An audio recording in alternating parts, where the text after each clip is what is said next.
Katulong tumakas dahil binenta siya ng kanyang tiyahin sa isang don.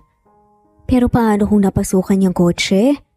Ay ang lalaking bibili sa kanya at ganito pala ang gagawin.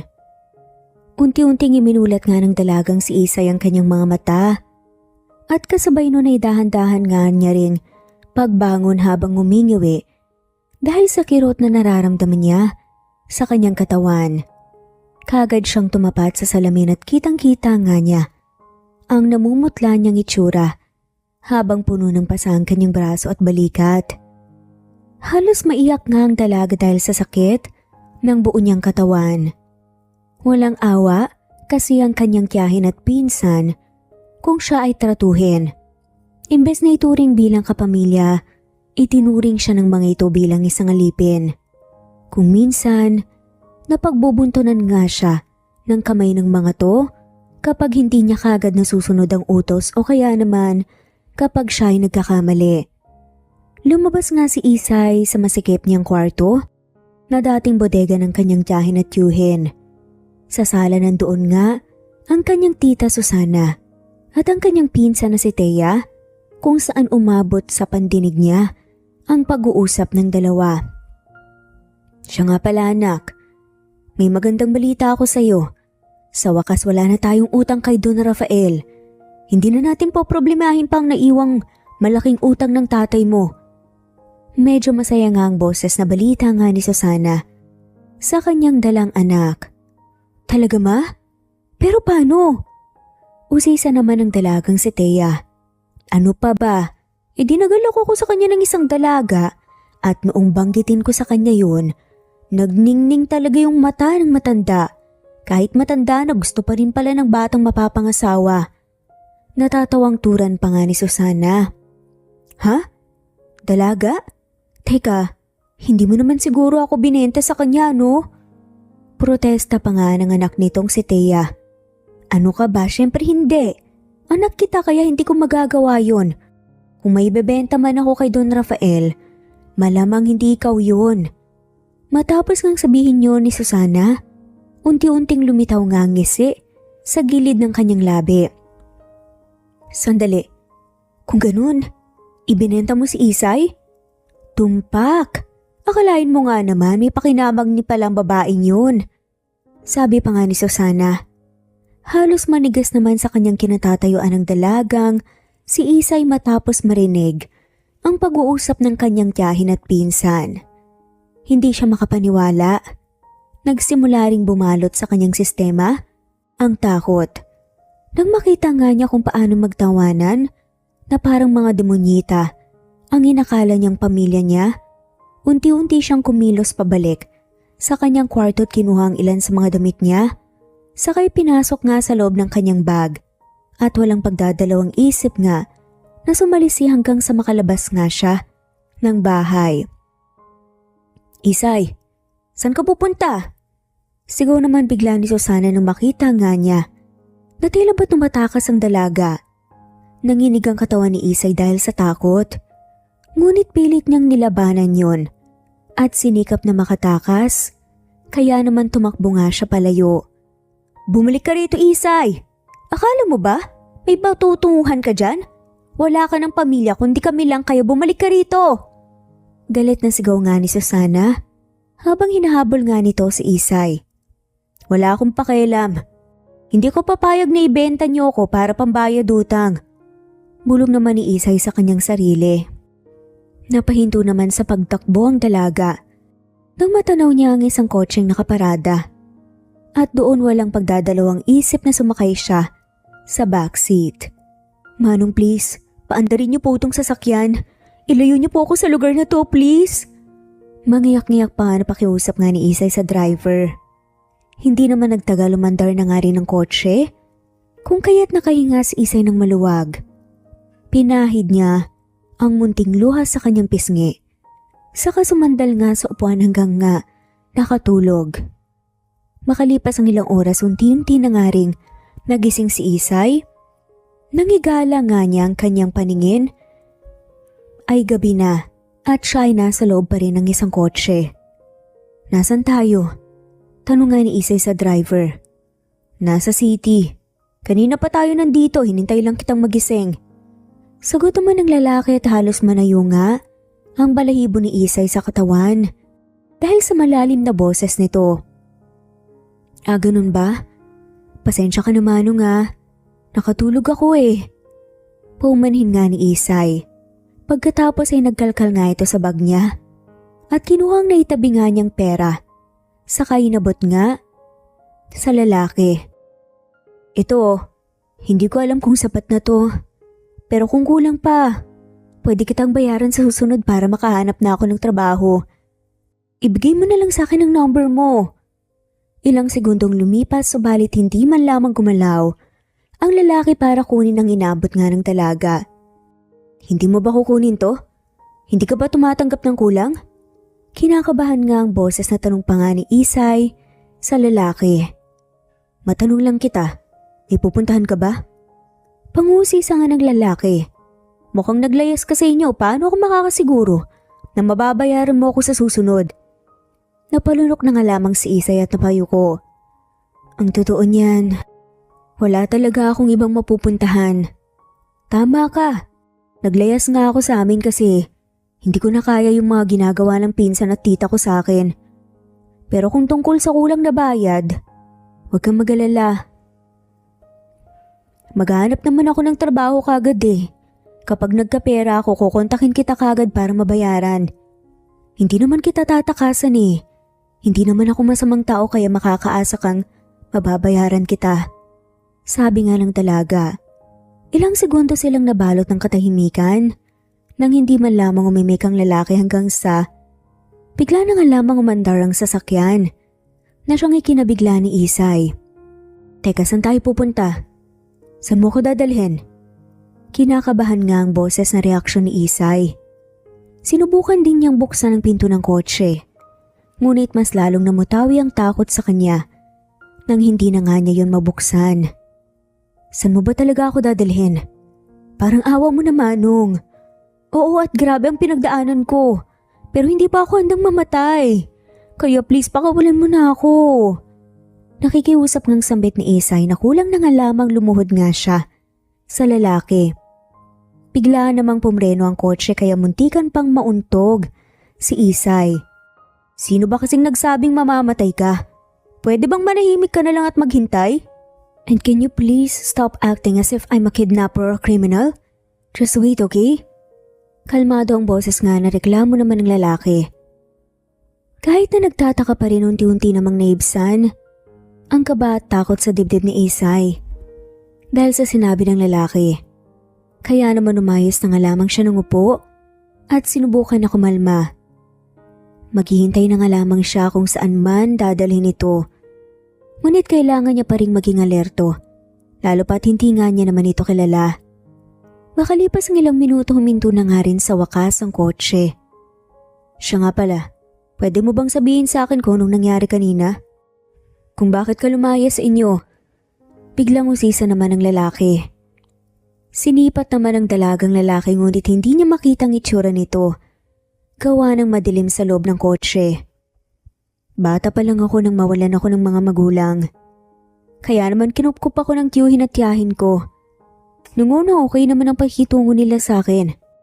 Pero nagbago ang lahat nang mawala si tito. Ginawa akong alila ng pinsan at tiyuhin ko.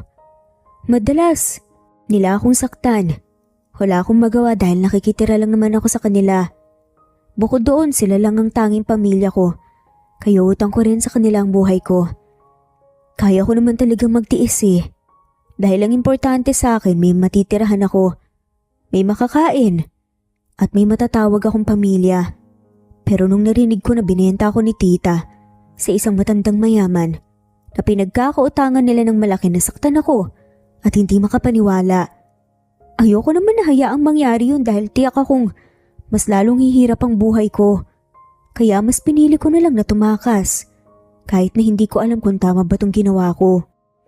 Pero mas okay na rin to. Kesa maging asawa ng isang matanda bilang kabayaran sa utang ni na tita. Itinuring ko silang pamilya pero hindi ko akalain na magagawa nila sa akin to. Kwento nga ni Isay at bumigat nga ang kanyang pakiramdam sa lungkot. Halos maiyak na nga rin siya sa kanyang sinapit sa kamay nga at itinuring niyang pamilya. Maya-maya pa ay lumabas nga ng kotseng lalaki. Saka nito pinagbuksan ng pinto ang sasakyan. Walang pagdadalawang isip naman na lumabas si Isay at nang makita na nga niya nang tuluyan ang mukha ng lalaki halos lumuwa nga ang mga mata niya sa pagkagulantang. Hindi niya kasi nakala na isang gwapo at matipunong lalaki pala ang driver ng kotseng sinakyan niya. Ang nasa isip niya kasi kanina ay may edad na ito. Bakit para kang nakakita ng multurian? Reaksyon naman ng lalaki nang mapansin ito, ang gulat sa mukha nga ng dalaga. Sumunod ka sa akin. Utos pa nga ng lalaki at nauna na nga itong maglakad patungo sa mansyon. Wala pa ring ideya si Isay na binabalak nga ng lalaki. Ngunit sinunod nga rin ito at pumasok nga sila sa loob ng mansyon. Iginala naman ni Isay ang kanyang paningin habang mahigpit niyang hawak ang strap ng kanyang backpack. Good evening po, Sir Sandro. Kanina pa po kayo hinihintay ng lolo nyo. Bungad naman ng isang katulong sa binata. Pwede bang pasabi kay lolo na nakarating na ako? Utos naman ng lalaki. Sige po, Sir Sandro. Tatawagin ko lang po si Don Rafael. Tugon naman ng katulong na nga siyang dagling sinunod ang utos ng binata.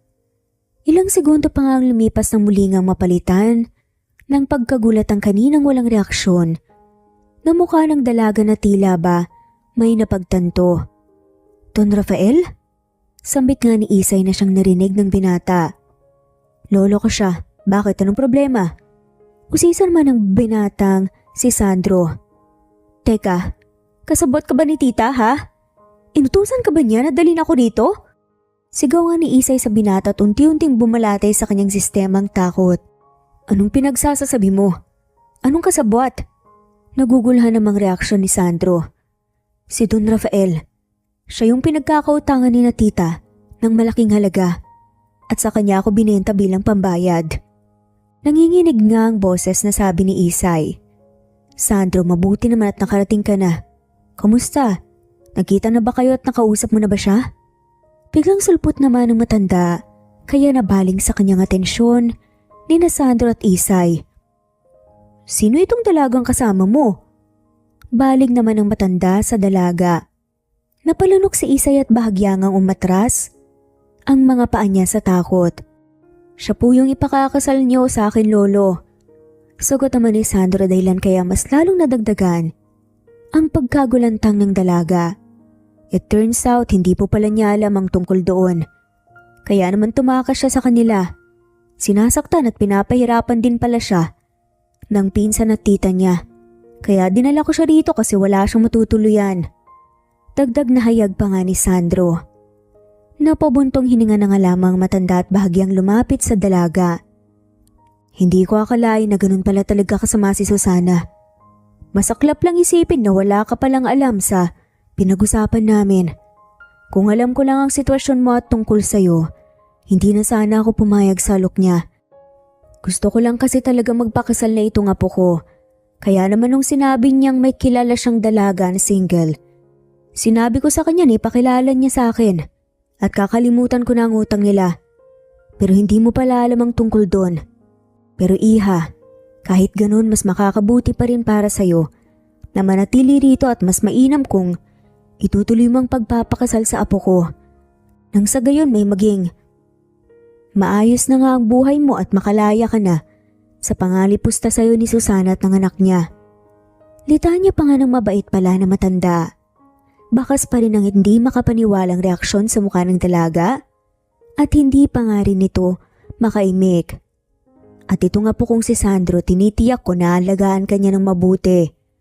Hindi mo rin kailangan na matakot sa amin dahil hindi naman kami masasamang tao katulad ng tiyahin mo. Kaya safe ka dito at mapapanatag ka.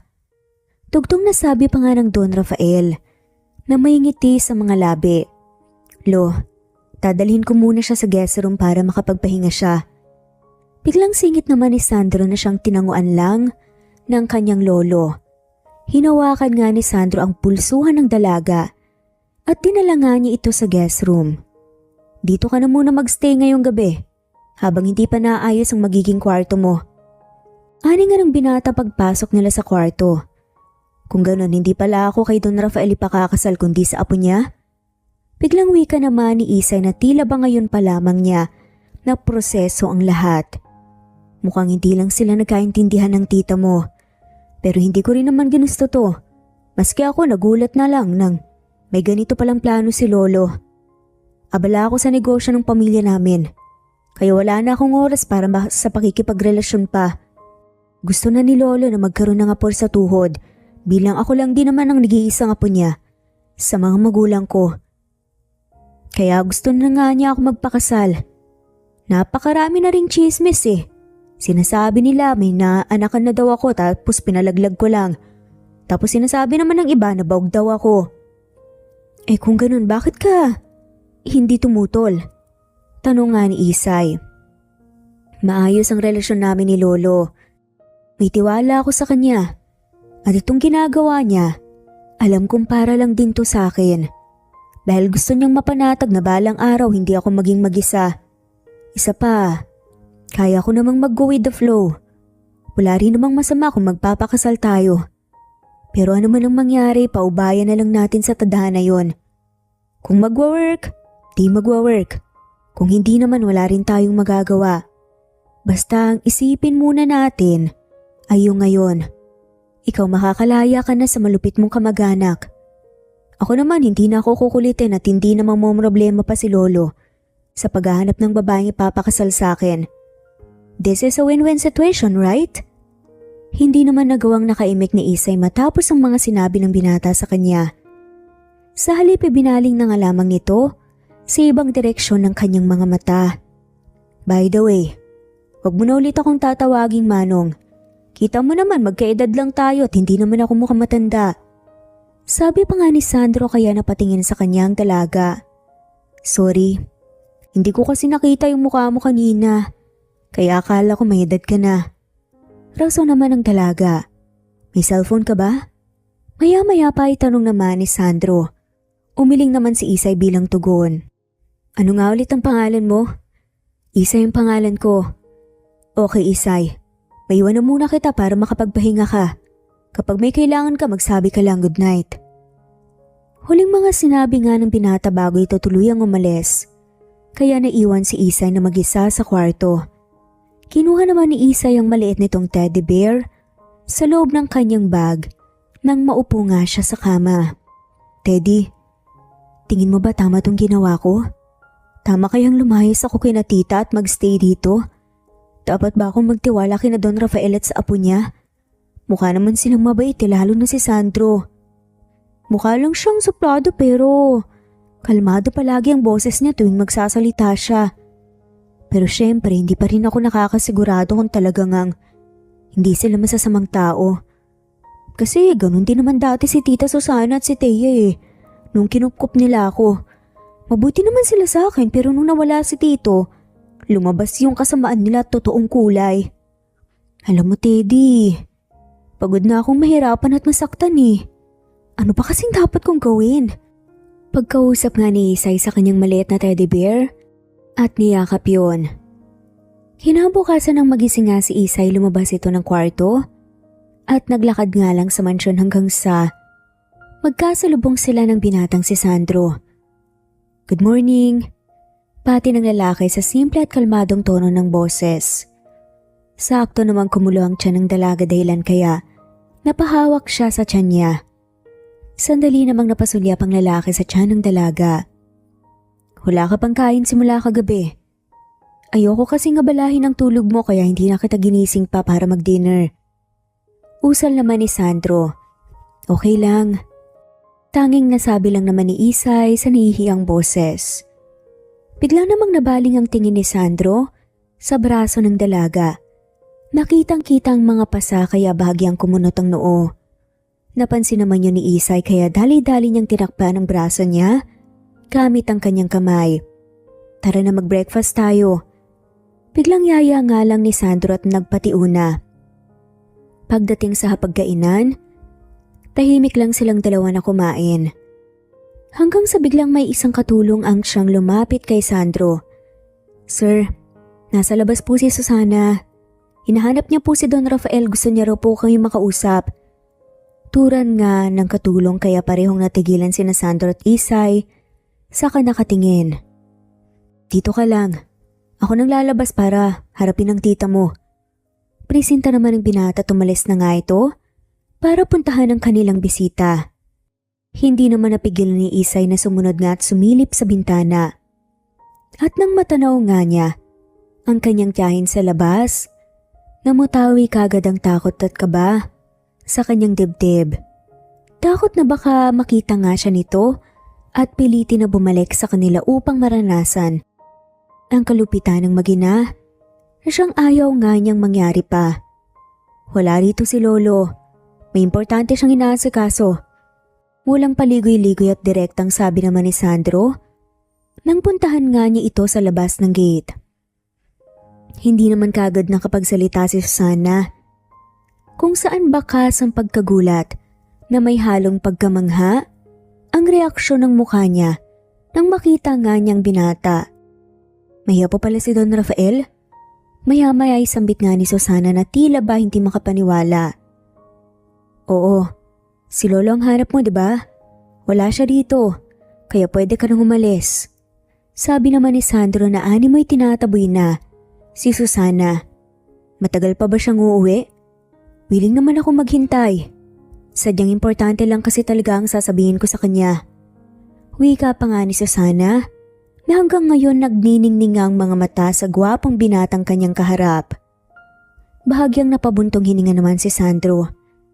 Pwede ko bang malaman kung anong sadya mo kay Lolo? May kailangan lang talaga kaming pag-usapan. Rason naman ni Susana. Tungkol ba to sa dalagang pinangako mo sa kanya bilang kapalit sa malaki niyong utang? Direktang tanong naman ng binata dahilan kaya unti-unting napaawang ang bibig ni Susana. Huwag niyo nang isipin yon dahil matutuloy pa rin ang kasal. Tiyak din akong pagod si Lolo pagdating niya kaya mawawala na siya ng oras na makipag-usap pa sa ibang tao.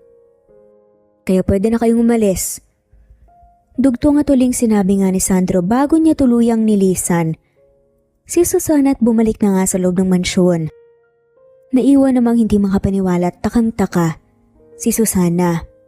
Pagpasok ni Sandro, nadatnan niyang nasa parteng bintana ang dalagang si Isay na animoy nangangamba ang mga mata, kaya nilapitan niya ito. Okay ka lang ba?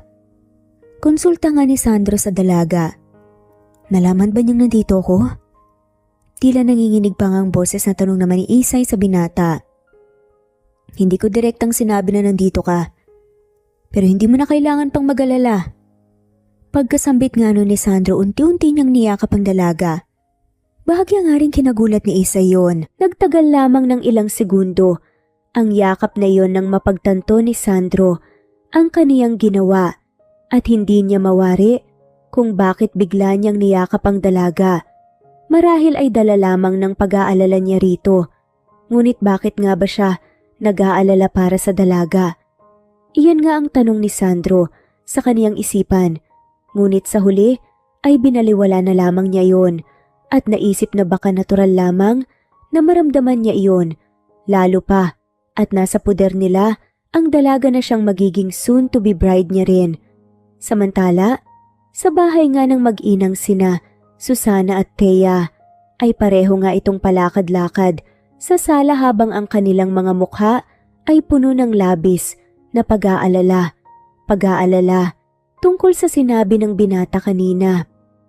Ma, hindi mo ba talaga alam kung sinong magiging bride ni Don Rafael?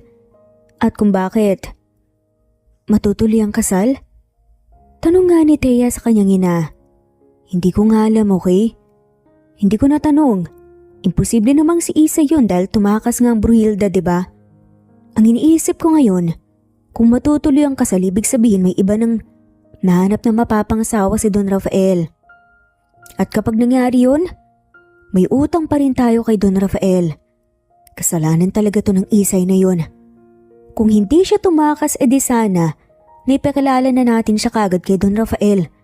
At wala na sana tayong utang na pinoproblema pa ngayon. Asik pa nga ni Susana, sa boses nga na puno ng inis.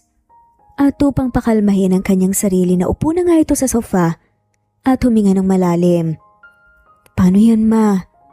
Ano nang gagawin natin? Akala ko pa naman solve na ang problem natin kay Don Rafael. Kasalanan talaga to ng babaeng yun. Kapag nakita ko talaga siya, kakalbuhin ko siya. At tungal naman din ang dalagang si Thea na siyang galit na nga rin sa pinsan nitong si Isay.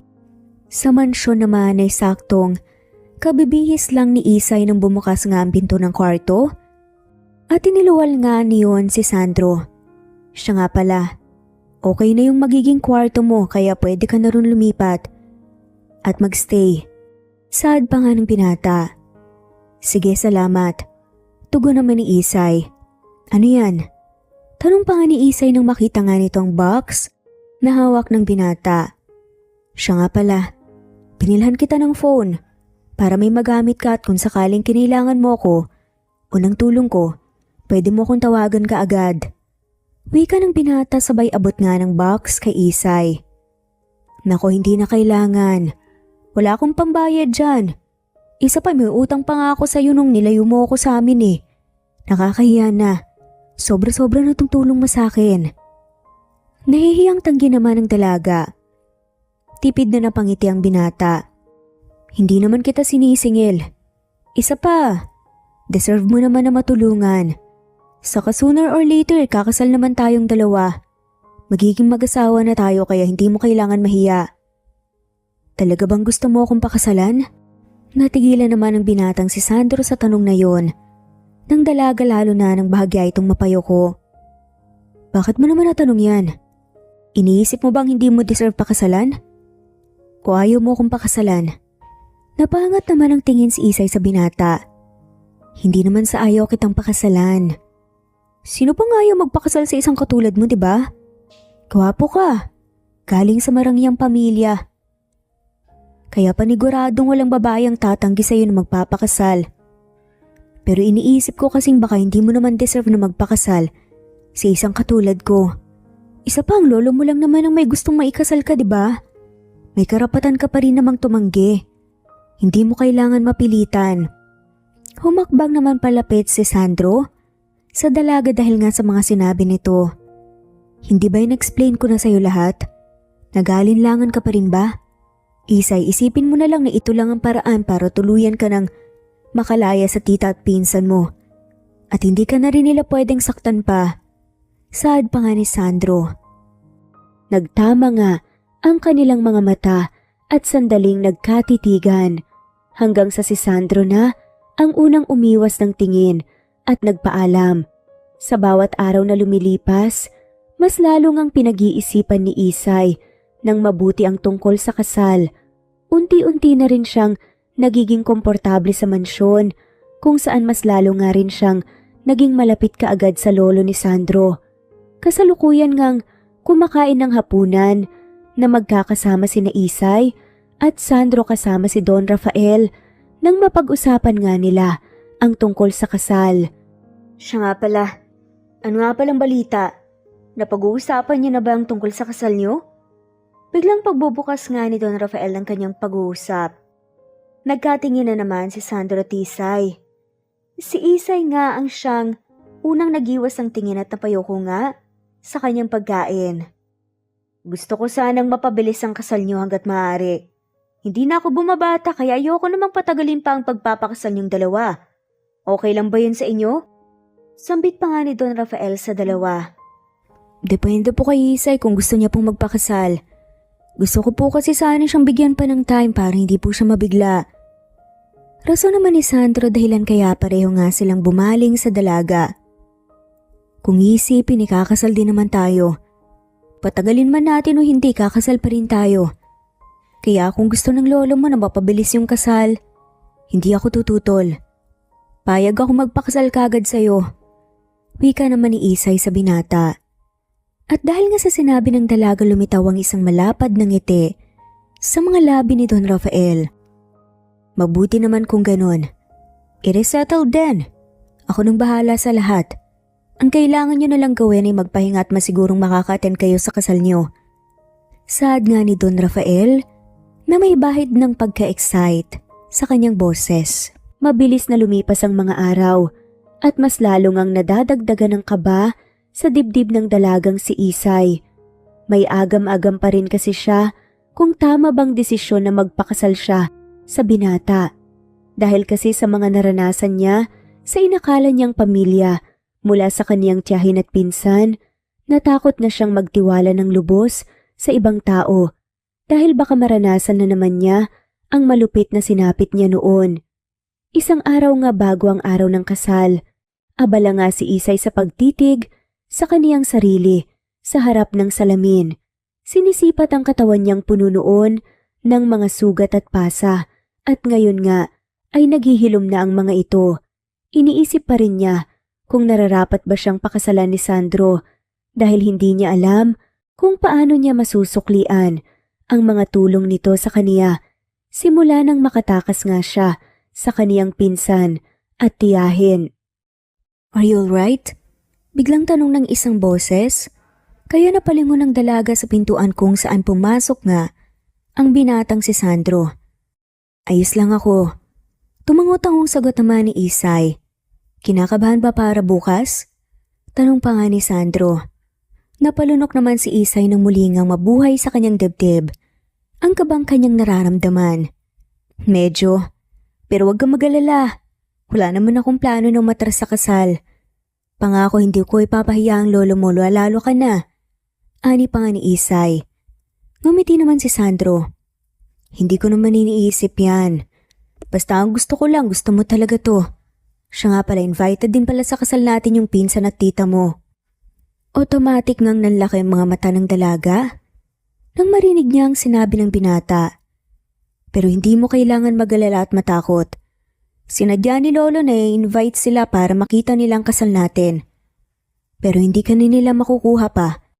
At hindi ka na babalik sa kanila kaya hindi ka na nila mapagmamalupitan." Saad naman ni Sandro upang pawiin ang takot na namayani sa dalaga. Bahagya namang naibsan ang pag-aalala ni Isay. Mabilis ngang natapos ang araw na yon at sumapit na nga ang araw na siyang pinakahinihintay ni Don Rafael, ang kasal ng kaniyang apo at ng dalagang si Isay. Kasalukuyan ngang nasa loob pa ng kotse ang bride na si Isay at ilang beses nga siyang humugot ng malalalim na buntong hininga dahil sa labis na kaba.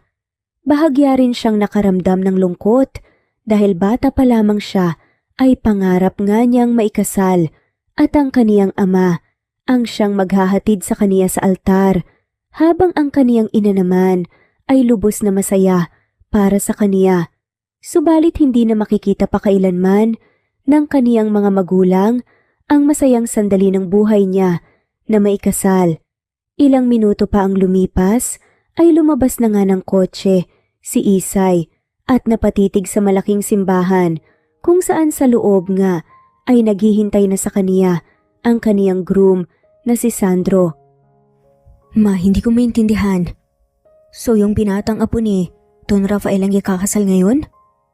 Kulong-kulong ang sambit ng dalagang si Thea. Sa kanyang hinahabang ang kanyang mga mata ay tila ba nakapako nga sa groom. "Hindi ko rin nakalain na itong mangyayari. Ang buong akala ko kasi ay si Don Rafael ang ikakasal. Pero hayaan mo na. Tiyak naman akong mas maganda ka pa sa magiging bride niya. Kaya ikaw pwede ka pang gumawa ng paraan para maagaw mo ang apo ni Don Rafael. Kailangan mo silang mapaghiwalay ng mapapangasawa niya para nang sa gayon. Palang araw kayong dalawang ikakasal, naintindihan mo ba?" Bulong naman ni Susana sa kanyang anak. "Hindi po pwede ngayon ko na lang sirain ang kasal nila?" Protesta naman ni Thea. "Nababaliw ka na ba? Hindi ka pwedeng gumawa ng bagay na ikakasira ng imahe mo. Kailangan maganda ang first impression sa'yo ng apo ni Don Rafael. Tapos, saka mo siya aakitin. Ganun ang strategy." Asik naman ni Susana. Maya-maya pa nga'y namayani nga ang bulungan sa mga taong naroroon sa loob ng simbahan at lahat nga sila ay napalingon sa entrance ng simbahan. Kabilang na nga ang maginang sina Susana at Thea na siyang biglang nagulantang ng kanilang makilala ang siyang bride na unti-unting naglalakad patungo sa altar. "What the hell? Ma, Tama bang nakikita ko? Si Isay ba yan? Reaksyon nga ni Thea na hindi nga inalis ang hindi makapaniwalang reaksyon sa bride. Si Isay nga. Teka, paano nangyari na siyang naging bride ng apo ni Don Rafael? Reaksyon naman din ni Susana at unti-unti ngang naikuyom ng mag-ina ang kanilang mga kamuudulot ng kanilang pagkagalit at gigil kay Isay. Samantalang hindi na nga napawi ang matamis na ngiti sa mga labi ni Sandro habang nakatitig sa kanyang mapapangasawa hanggang sa tuluyan na ngang napunta si Isay sa kanyang harapan kaya hinawakan niya ang kamay nito. "You're so beautiful. Bagay na bagay sa iyo ang wedding dress." Nakangiting puri nga ni Sandro sa kanyang bride. "Salamat." Tanging tugon na nga lamang ni Isay nang bahagyangang namula ang kanyang mga pisngi. Tuluyan na nga silang ikinasal ng pare at pareho ngang I do ang sagot nilang dalawa hanggang sa kailangan ng halikan ng groom ang kanyang bride. Maingat nga, nailangat nga ni Sandro ang belo ni Isay at nang magtama nga ang kanilang mga mata ay tila ba parehong nagningning ang mga yon. Napalunok nga si Sandro at unti-unti na nga niyang inilapit ang kanyang muka sa mukha ni Isay. "I'm going to kiss you." Paghingi nga ni Sandro ng permiso kay Isay. Tumangulang naman si Isay bilang kanyang tugon at unti-unti ngang inilalapit nga ni Sandro ang kanyang mga labi sa labi ng kanyang bride hanggang sa maglapat na nga ang kanilang mga labi. Dahilan kaya automatic nga na naipikit ni Isay ang kanyang mga mata. Smack lang ang kiss na yon na nagtagal lamang ng ilang segundo. Ngunit nagdulot yon ng kakaibang pakiramdam. Naanimoy kinuryente silang dalawa na pareho nga nilang hindi maintindihan kung bakit nila yon naramdaman. "Hindi ako papayag, ma. Hindi dapat itong nangyari. Paano naging si Isay ang naging bride ng apo ni Don Rafael? Ako dapat ang nasa lugar na yun. Talagang ginagalit ako lalo ng babaeng yan." Gigil nga ang boses na wika nga ng dalagang si Thea. Nabatid mo ang galit dahil sa lumalabas na mga ugat nga nito sa kanyang leeg. "Kumalma ka muna, anak. Maski rin naman ako, hindi ko ahayaan na maging masaya lang niyang Isay na yan. Gagawa tayo ng paraan para mapaghiwalay sila at ikaw ang papalit sa pwesto niya." Sulsol naman ni Susana sa kanyang anak habang masama rin ang titig nito sa sarili niyang pamangkin.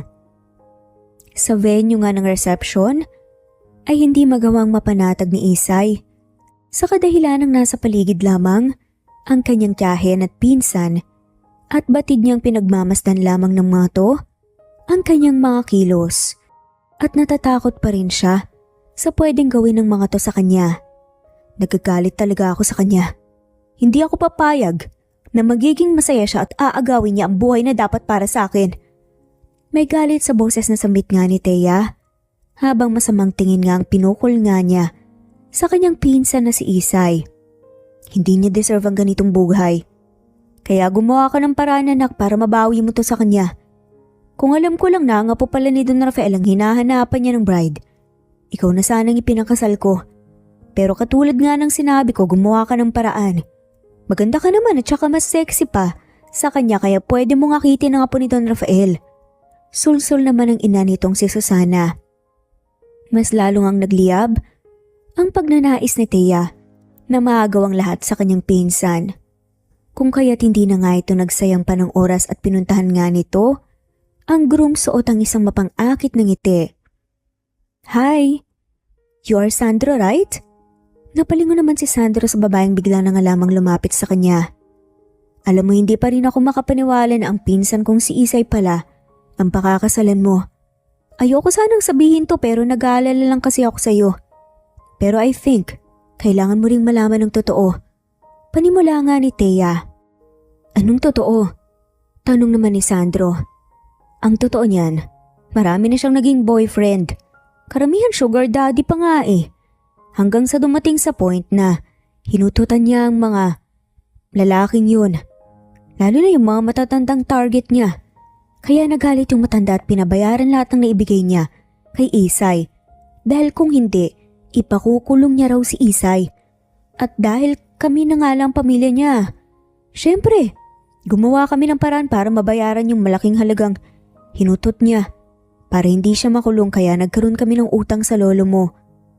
At natatakot akong baka ulitin niya yun ngayon at bigyan niya naman ng sakit sa ulong pamilya namin. Kaya ngayon pa lang sinasabihan na kita na habang maaga pa, may chance ka pang mapigilan ng masamang balak niya sa'yo at sa pamilya mo. Litanya pa nga ni Thea para nga siraan ang pinsan nito. Totoo ba yan? O baka naman sinisiraan mo lang siya sa akin? Tugon naman ni Sandro na ang tono ng boses ay tila ba parang hindi interesado sa mga sinabi ng babae. Patungkol nga sa kanyang asawa. Ngumiti na nga lamang si Thea. Sabay mas lalong lumapit sa lalaki. Come on, hindi ko naman kayang magsinungaling no. Sa kapinsan ko si Isay. Kaya bakit ko siya sisiraan? Sadyang nag-aalala lang talaga ako sa'yo. Dahil ayoko nang ulitin niya pa yung mga ginawa niya noon. At isa pa, malay mo, may mas better pa sa kanya.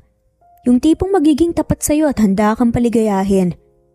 Pagkasabi nga nun ni Thea unti-unti ngang hinaplos ang dibdib ni Sandro. Sa hindi kalayuan, nakatayo si Isay habang pinapanood lamang ang kanyang asawa at ang kanyang pinsan na hindi niya malaman kung ano ang pinag-uusapan. Ngunit sa hindi may paliwanag na dahilan, bigla na nga lamang kumirot ang puso niya nang makita niyang paghawak ng pinsan niya sa kanyang asawa. Gusto niyang lumapit para ilayo ang kamay ni Thea. Subalit hindi niya magawa dahil pakiramdam niya ay wala siyang karapatan kahit na mag-asawa na nga sila ni Sandro. What the F are you doing? Inis na asik nga ni Sandro kay Thea nang bigla na nga lamang nitong inilapit ang mukha niya. Mas lalo namang napangisi si Thea na tila ba nag-e-enjoy sa pangaakit niya sa lalaki. Bakit hindi mo ba ako type? Look, it's pretty obvious naman na mas better ako sa kanya, right? At doon nga ay mas lalo ngang inilapit ni Thea ang mukha niya na ani mo'y balak nga itong halikan. Habang si Isay naman tila ba hindi nga mawari.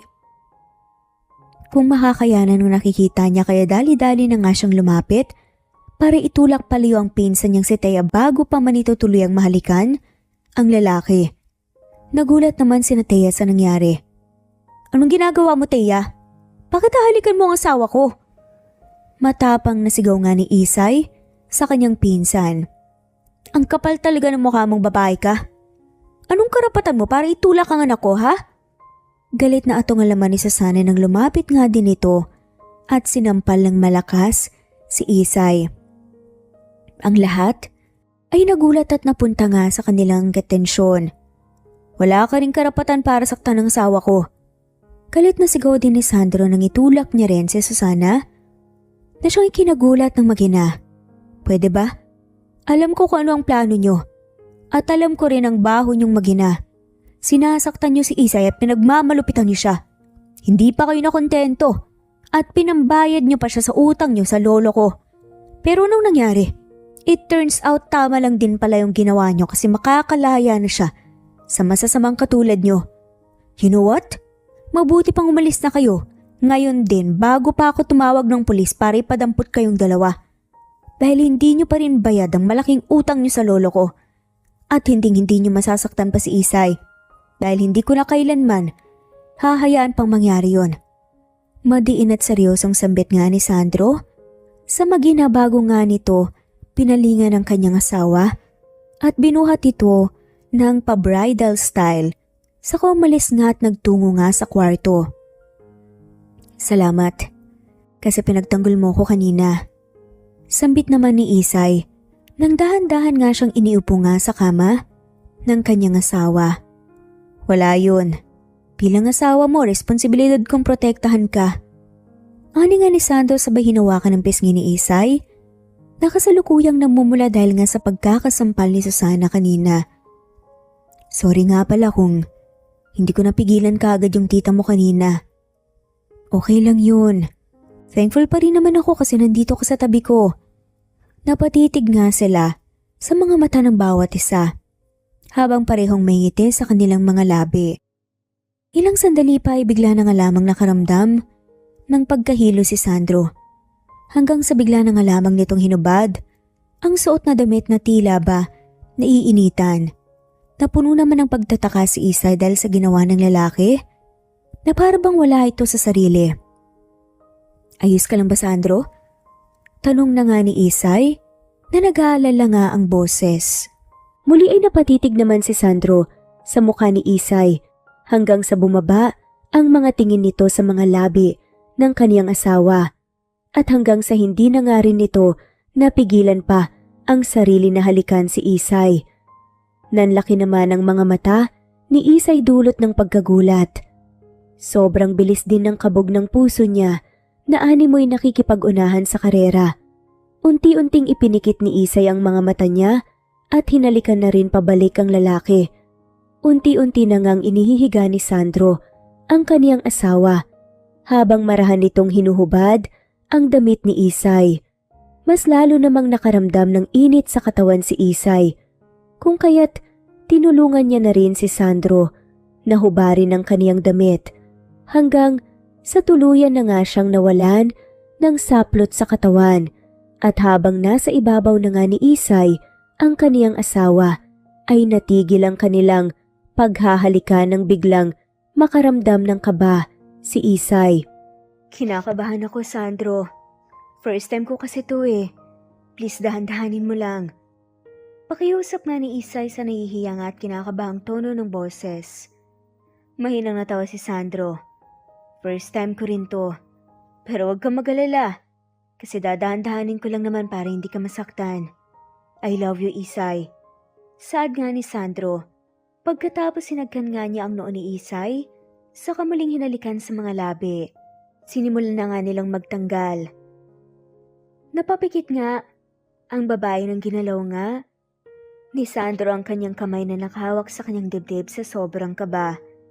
Napalunok ng laway, si Sandro at dahan-dahang nilipat ang sarili sa babae para halikan ito. Sobrang lapit na nga ng kanilang katawan. Punong-puno ng pagkasabik at pagmamahal ang bawat haplos nga ni Sandro sa katawan ni Isay.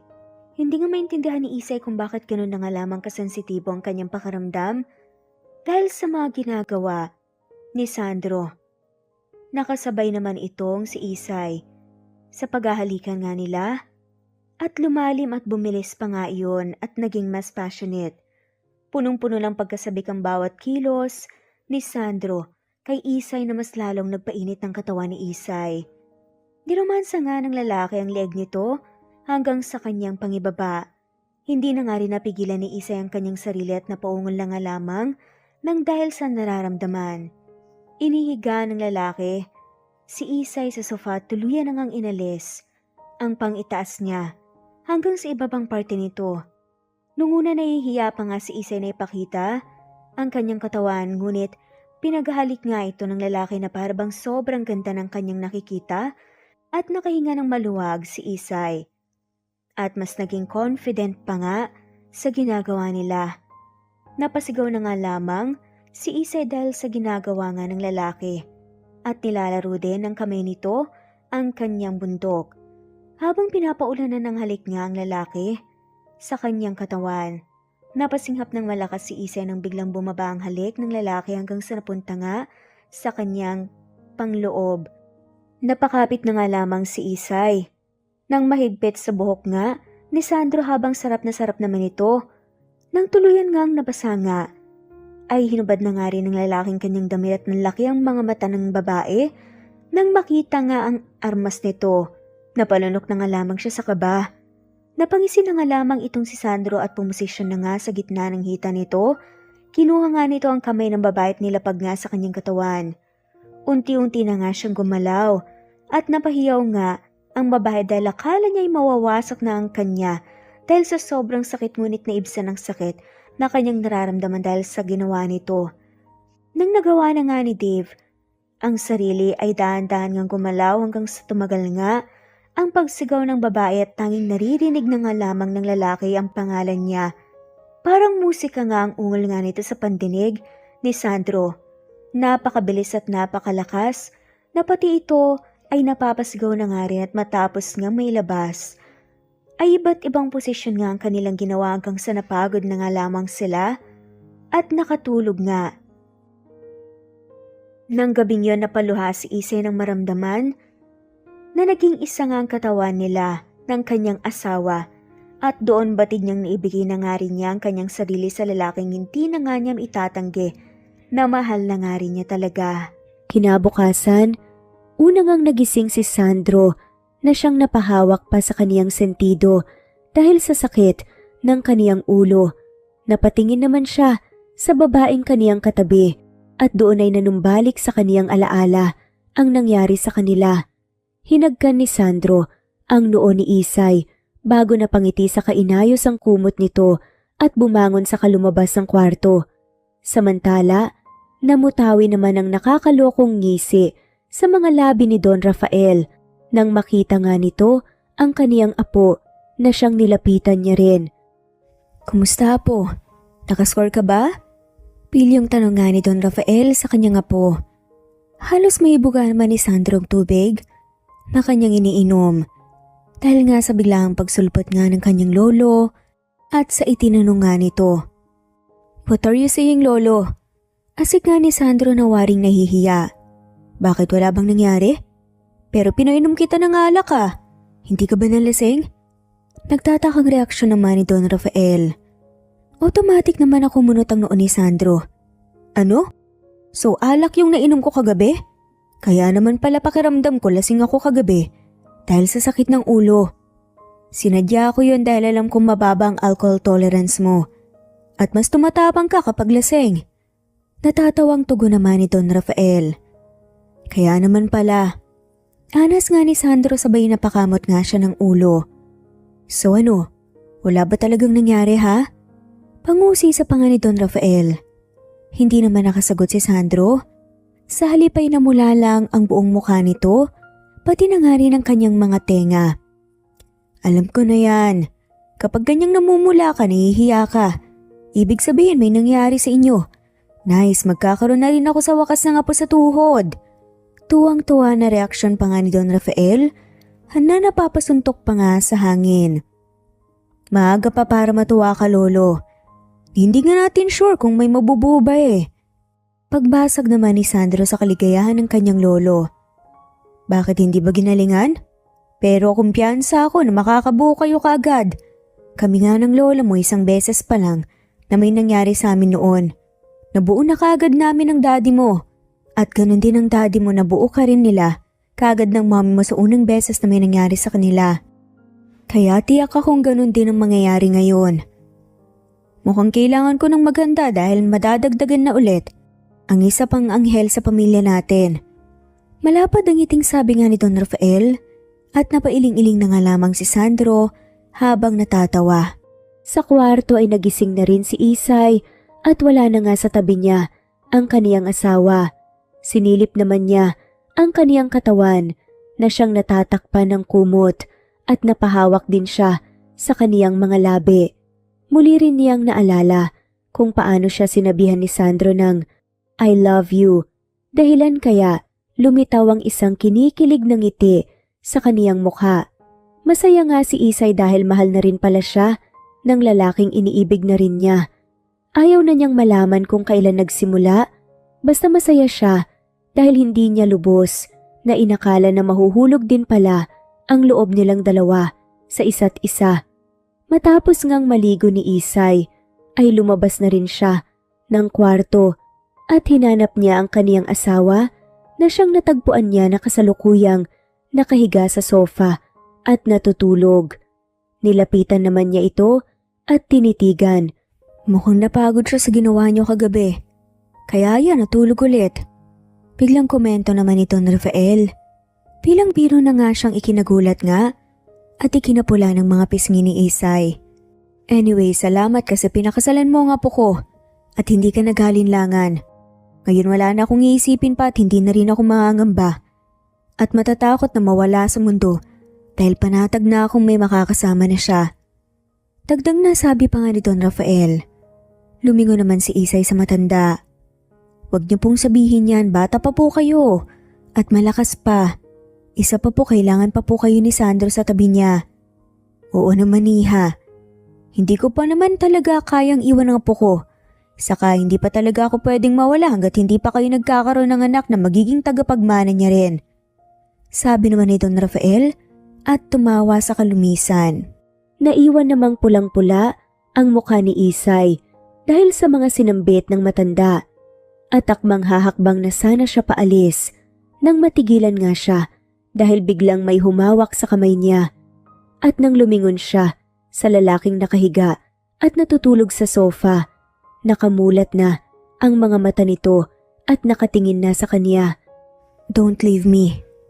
Mahinang sambit ni Sandro na sapat lang para marinig ng kaniyang asawa. Napaisip naman si Isay, hindi kasi niya alam kung double meaning ba ang sinabi ng lalaki sa kanya, kung huwag ba siyang umalis ngayon o kung habang buhay na siyang huwag aalis at huwag iiwan ito. Napatango naman si Isay at naupo sa espasyo ng sofa habang hindi pa rin binibitawan ni Sandro ang kamay niya. Alam ba, nanaginip ako. Ikaw raw at ako tapos nagkaroon daw tayo ng maraming mga anak. At kasama pa rin natin si Lolo. Panimulang kwento nga ni Sandro na siyang may ngiti sa mga labi. Subalit sandali nga siyang napahinto at naglaho nga ang ngiting yun sa kanyang muka na napalitan ng lungkot. Kaso hindi ko alam pero bigla mo akong iniwan. Hindi mo raw ako mahal kasi. Napilitan ka lang na magpakasal sa akin para matakasan yung tita at pinsan mo. Nasaktan ako pero wala akong nagawa dahil tuluyan mo na akong iniwan. May lungkot ngang pagpapatuloy na kwento pa ni Sandro habang nakatitig sa mga mata ng kaniyang asawa. Napalunok naman si Isay dahil naramdaman niya rin ang emosyon na nararamdaman ni Sandro ngayon. Nasasaktan din siya. Ngunit, isa lang ang alam niya. Hindi niya kayang saktan ang lalaking siyang nagligtas sa buhay niya at nagmamahal sa kanya. Sandro, panaginip lang yun, okay? Hindi mo kailangan mag-alala. Dahil pangako ko, hindi ako alis sa tabi mo. Hindi kita iiwan. Isa pa, mali rin yung panaginip mo na nagpakasal lang ako sa'yo dahil napipilitan lang ako. Anong ibig mong sabihin? Mahal din kita, Sandro. Hindi ko alam kung kailan nagsimula pero nung kinasal tayo, narealize kong may nararamdaman na ako sa'yo. Biglang napabangon si Sandro dahil sa paggamin na yon ni Isay sa kanya. Totoo ba yan, Isay? Mahal mo rin ako? Ngumiti naman at marahan na tumango si Isay bilang kaniyang tugon. Bakas naman sa reaksyon ni Sandro na hindi siya makapaniwala at labis itong natutuwa sa nalaman na may nararamdaman na rin pala sa kaniya ang babae. I'm so happy right now. Kanina lang pagkagising ko nag-iisip ako ng paraan kung paano ka makukuha ng tuluyan ng puso mo. Dahil alam kong nagtapat na ako sa iyo kagabi at medyo natakot ako na baka mailang ka sa akin o hindi ka maging komportable. Thank you, Isay. Ngayon ko lang naramdaman ng ganitong saya sa buhay ko. Dahil sa iyo nagkaroon na ako ng rason para magpatuloy sa buhay. Thank you so much for making my life so meaningful. Maramdamin ngang sambit ni Sandro bago nito hinagka ng noo ni Isay. Napatitig naman si Isay sa mga labi ng lalaki hanggang sa mapansin nga iyon ni Sandro at siya na ang nagkusang humalik sa kaniyang asawa. Nang mga sandaling iyon ay sobrang saya ng puso ni Isay. Katulad nga ni Sandro, iyon din ang unang beses na nakaramdam siya ng ganoong klaseng saya sa buhay niya. Sino ba kasing mag-aakala na yung buhay na iniwasan niya ay yun din pala ang tadhanang mapupuntahan niya. Dahil sa pag-ibig, napawi lahat ng mga masasakit na alaala at karanasan sa puso ni Isay. Nawala ang kaniyang mga pag-aalala at ang tanging naiisip niya na lamang ngayon ay siya at ang kaniyang asawa na si Sandro. Gusto niyang i-enjoy ang moment na ito kung saan parehong nagmamahalan ang mga puso nila ng lalaking iniibig niya.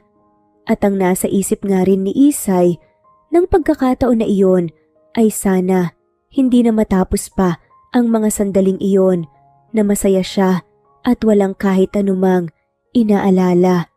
Samantala, sa bahay ng maginang Susana at Thea ay tila ba napabayaan na ito ng mga nakatira Napuno ng kalat ang paligid at mga alikabok na parabang ilang linggo nang hindi nalilinisan. Diyos ko naman, Thea. Hanggang ngayon ba ganyan ka pa rin? Yan na lang ba talaga ang gagawin mo, ha? Ang magmukmok at magkulong dito sa kwarto mo? Hindi mo ba nakikita ang sarili mo? Para ka nang mangkukulam dahil sa itsura mo. Sermon nga ni Susana sa kanyang anak nang puntahan nga niya ito sa kwarto niya. Wala akong pakialam. Ang gusto ko lang makaganti sa babaeng yun. Naiinis ako sa kanya ng sobra. Hindi ko may imagine na ngayon nagpapakasasa siya sa buhay na hindi naman bagay sa kanya at dapat para sa akin. Kikil na wika naman ni Thea. Napabuntong hininga naman si Susana. Napuno ka na talaga ng galit at inggit mo kay Isay. Kasalanan mo yan dahil hindi gumana ang pangakit mo sa apo ni Don Rafael. Kulang ka kasi sa diskarte. Saka isa pa, wala ka na ba talagang gagawin dito sa bahay, ha? Tignan mo naman, napakakalat at napakarumi. Thea naman, nagpapakapagod ako sa pagtatrabaho para may makain tayo at makaipon ng pambayad ng utang tapos ikaw yan. Yan lang ang gagawin mo? Kung sana kumikilos ka, baka natulungan mo pa ako. Muling pagbubunganga ni Susana dahil nga sa konsumisyon niya sa kanyang anak. O di pabalikin mo rito si Isay para siya nang maglinis ng lahat ng kalat at dumi rito sa bahay. Tapos ibenta mo ulit siya sa matanda para pambayad utang natin.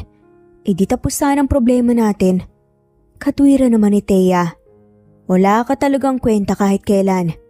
Galit na asik nga ni Susana sa dalaga bago niya padabog na isinara ang pinto at iniwan nga ito. Inismiran lang ni Thea ang pinto at muling kinagat nga ang kuko niya. Hanggang sa bigla na nga lamang nagring ang kanyang cellphone na siyang sinagot niya kaagad. Hello? Pagsagot nga ni Thea sa tawag. Hi loves, bakit parang masama na naman yata ang timpla mo? May problema ba? Tanong ng lalaki nga sa kabilang linya. Oo, maraming problema at malaki. Kaya wag mo nang dagdagan pa kung ayaw mong. Ikaw ang kamuhian ko dyan. Masungit na sagot naman ni Thea. Chillax ka lang, love. Wala naman akong balak na dumagdag pa sa problema mo eh.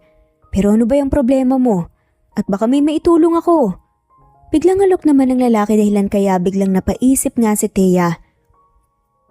Ken, gaano katagal ka na bang nanginligaw sa akin? Siguro mga 5 taon na. Gusto mo bang sagutin kita? Aba syempre naman. Kaya nga ako hindi tumitigil sa panliligaw ko sa'yo hanggang sasagutin mo ako eh. Bakit sasagutin mo na ba ako? Masayang reaksyon naman ng lalaki sa kabilang linya. Sasagutin kita sa isang kondisyon. Kung talagang mahal mo ako, gusto kong patunayan mo yon. Tulungan mo ako sa problema ko at sasagutin kita. Seryosong sabi naman ni Thea.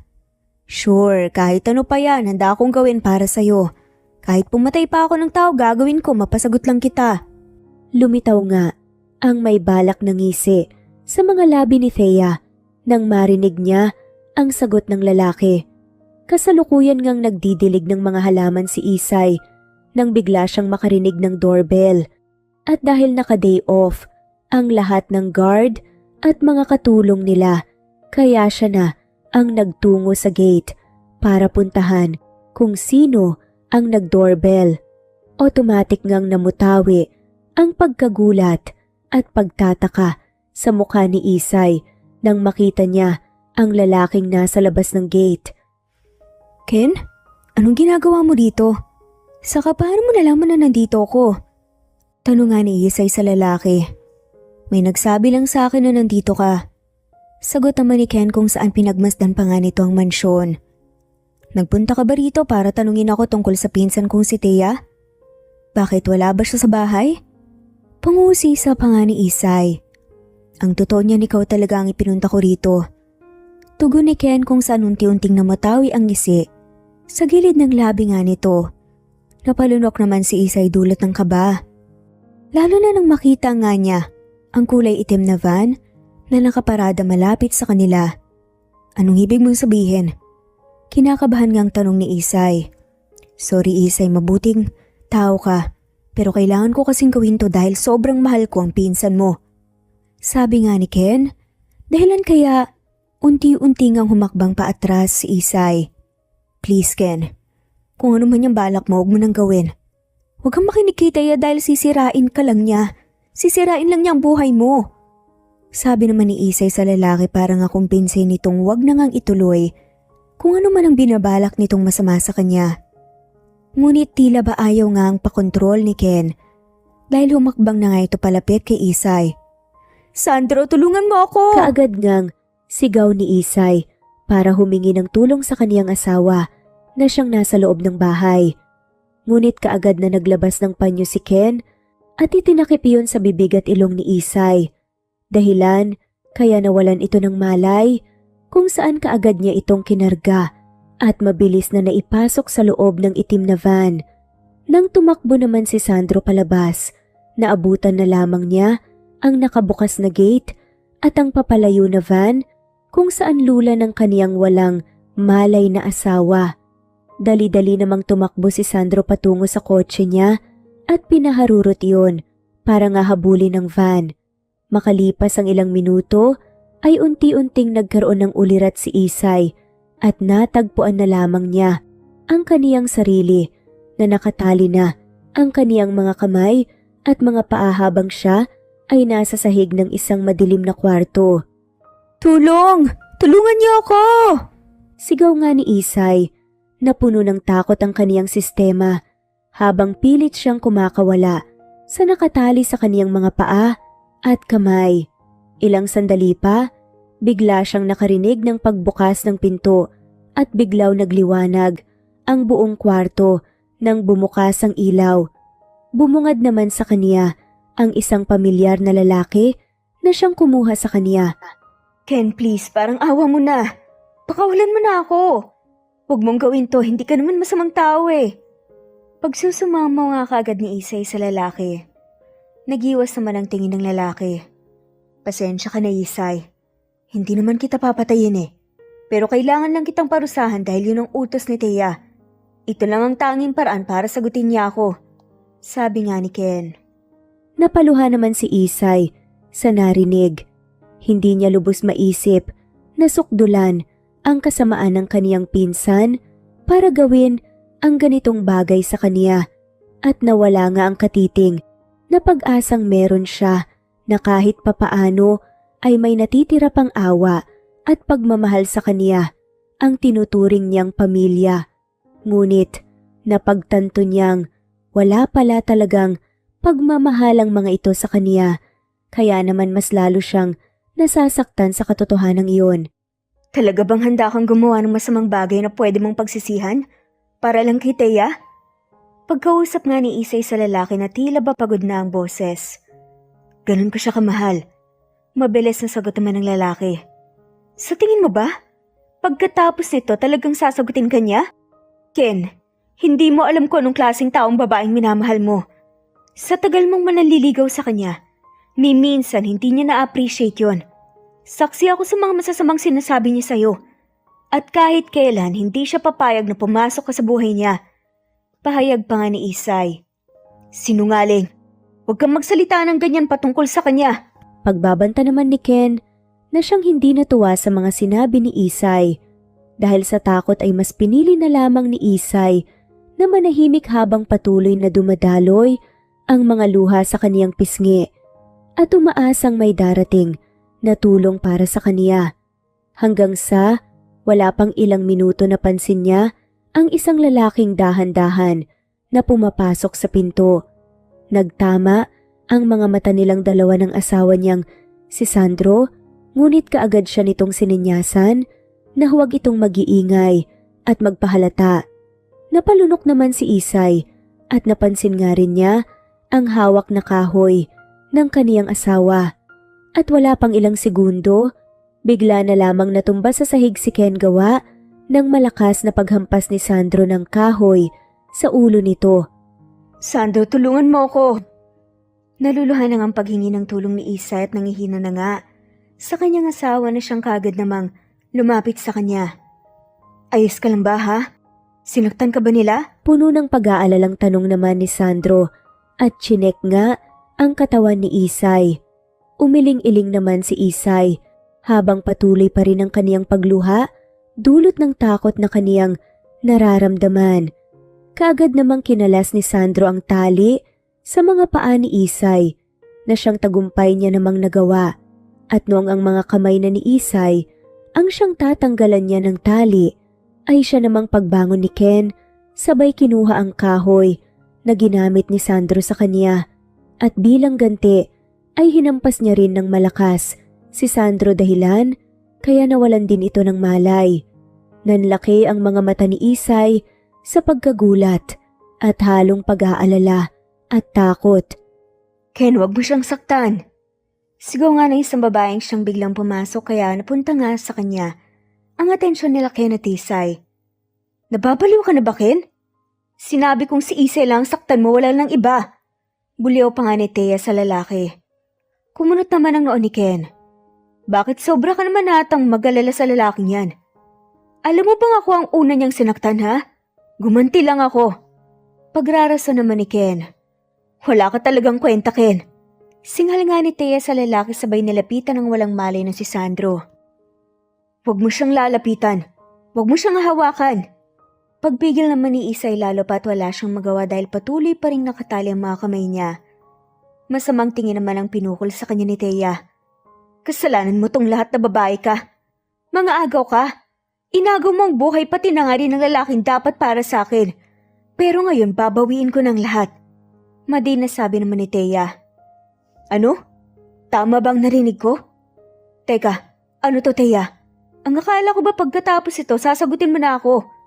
Biglang sabat naman ni Ken na hindi makapaniwala sa mga sinabi ni Thea.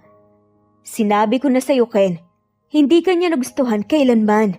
At ginagamit ka lang niya ngayon para magantihan ako at para agawin ang buhay na meron ako pati na nga rin ng lalaking mahal ko. Wika naman ni Isay. Para nga baguhin pa ang isip ng lalaki sa balak nitong gawin sa kanya. Totoo bang sinabi niya, Thea, ha? Baling naman ni Ken kay Thea. Umikot naman ang mga mata ni Thea bago nito nilapitan si Ken. Oo, totoo nga ang mga sinabi niya. Hindi ko naman kasalanan na patay ka sa akin at tututo ka. Sino bang babae magugustuhan ka? Bakit? Anong klaseng buhay ba ang kaya mong ibigay, ha? Ay mahirap ka lang naman. Nagtiim ang panga ni Ken sa kaniyang mga narinig. Hindi siya makapaniwala at bakas ang kirot sa kaniyang mga mata. Hanggang sa napalitan iyon ng pagkagalit at nagulat nga si Thea nang bigla na lamang siyang sakalin ni Ken. Baliw kang babae ka? Pinaniwala mo kung sasagutin mo na ako pero ginagamit mo lang pala ako para sa pansariling interes mo. Sobrang sama mong tao. Dinamay mo pa ako sa kasamaan mo. Gigil na bulalas nga ni Ken. Ken, bitawan mo ako please. Hindi ako makahinga. Pakiusap nga ni Thea na siyang nanghihirapang huminga dahil sa pagsakal nga sa kanya ng lalaki. Hanggang sa biglang umalingaw-ngaw ang pagwangwang ng mga police mobile car na biglang dumating. Kaya nabitawan ni Ken si Thea. Napaubo naman si Thea, ngunit kaagad din itong tumakbo para tumakas. Naiwan namang galit si Ken. Akma na rin sana itong lalabas ng kwarto para tumakas. Pero napahinto ito at pinuntahan si Isay. Saka kinalas ang tali sa mga kamay nito. Sorry, masyado akong nagpadala sa bugso ng damdamin ko. Kaya nagawa ko to. Pero huwag ka magalala. Dahil hindi naman ako tatakas. Habulin ko lang si Thea at ako mismong magdadala sa mga sarili namin sa pulis. Huling sinambit nga ni Ken kay Isay bago ito tuluyang umalis. Kaagad namang kumilos si Isay para nga lapitan ang kaniyang asawa na siyang wala pa ring malay at napansin nga niya ang dugo sa ulo nito. Kaagad naman silang tinulungan ng mga pulis at dinala sa ospital. Muli, unti-unting iminulat ni Isay ang kaniyang mga mata at ngayon ay ang kwarto ng ospital ang tumambad sa kanya, pati na rin ang kaniyang asawang si Sandro na may benda na sa ulo at nag-aalala ang mga matang nakatingin sa kanya. How are you feeling? Bungat na tanong nga ni Sandro sa kanyang asawa. Unti-unti namang bumangon si Isay. Ayos lang ako. Ano bang nangyari? Bakit ako nandito? Ikaw ayos ka lang ba? Nawalan ka ng malay kanina at ako. Ayos lang ako kaya hindi mo kailangan mag-alala. Bigla namang bungkas ang pinto At pumasok ang isang doktora na siyang may magandang ngiti sa mga labi. Congratulations, Mr. and Mrs. Nakangiting sabi ng doktora sa mag-asawa na siyang pinagtakahan nga ng mga to. Teka, ano pong meron, Dok? Bakit niyo po kami kinocongratulate? Nagtatakang tanong nga ni Isay. Lumabas na kasi ang result na ginawang test sa'yo. Congratulations kasi magiging nanay ka na. Tugon ng doktora kay Isay. Ibig niyo pong sabihin buntis po ang asawa ko? Paninigurado pa nga ni Sandro. Tumango-tango naman ang doktora. Nagkatinginan nga ang mag-asawa hanggang sa parehong namutawi sa kanilang mga reaksyon. Ang halo-halong emosyon, tuwa, pagkagulat, at pagka-excite. Niyakap naman ng mahigpit ni Sandro si Isay. Magkakababy na rin tayo sa wakas. Masaya ngang bulalas ni Sandro, habang si Isay ay hindi naman napigilan ang mapaluha dahil sa labis na sayang kaniyang nararamdaman. Ilang minuto nga lang lumipas, bigla namang bumukas ang pinto at tiniluwal noon ang lolo ni Sandro na si Don Rafael. Totoo ba yun? Buntis ka, iha? Magkakaroon na ako ng apo sa tuhod? Hindi makapaniwalang bungat nga ni Don Rafael kay Isay.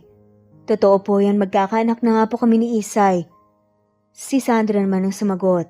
Napakagaling mo talaga po. Pulalas nga ni Don Rafael kung saan bahagya nga nitong hinampas ang balikat ng kanyang apong si Sandro na pasuntok nga sa hangin. Mabuting balita yan. Kaya kailangan mong alagaan ng mabuti si Isay para maayos at malusog siyang maipapanganak ang apo ko. Tapos pwede niyo nang dagdagan ulit. Sabi pa nga ni Don Rafael. Kaya napamulagat nga ang mata ng mag-asawa. Lolo naman, hindi pa nga po na ipapanganak ni Isay ang baby namin eh. Baka nga po daw, hindi lang isa.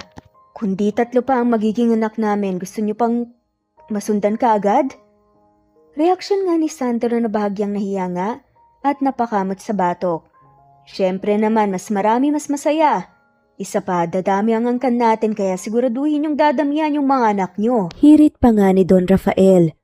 Pareho namang namula ang mga mukha ni na Sandro at Isay dahil sa hiyang kanilang nararamdaman. Dahil nga sa mga sinasabi ni Don Rafael, ngunit bandang huli ay natawa na lamang sila. Lumipas nga ang 3 taon. Sandro, nakita mo ba ang triplets?